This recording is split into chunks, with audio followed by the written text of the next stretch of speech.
Modular data centres are a bit of a trend. Certainly for Malaysia, I think there is an advantage that with a modular build, I believe you can get higher efficiencies if they're big enough, if you build them to a certain scale. I don't believe they give you the efficiency in a very, very small, because once you add modular on top of modular on top of modular, I think you lose efficiency. If you build them to sufficient scale, you can get an efficient data centre. But I think the real advantage that they actually give is you can deploy your capex costs to meet the business need and the capacity need, because more data centres are actually built oversized or undersized, and that actually means if they're undersized, they're losing the revenues that they could be making, and that's profit loss.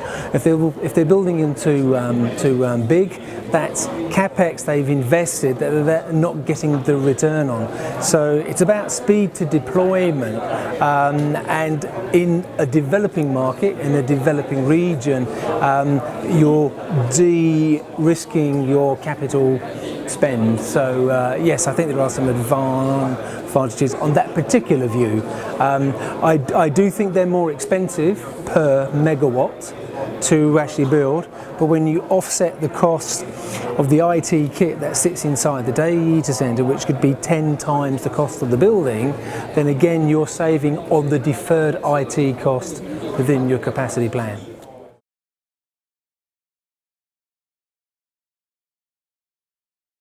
Yeah, I think if you look at the geographical location that Malaysia sits in, it sits in the pocket of international fibre that is focused in Singapore, but it's only a stretch of water away, a very small stretch of water. But you've also in the middle of vast population growth. You're also right in the middle of 9% of the global population is Southeast Asia, and I don't believe Singapore can fully capture future growth as an island state on its own. I think it's going to have collaborative help, and the obvious country for that collaborative help is actually Malaysia. But it also has its own internal market too.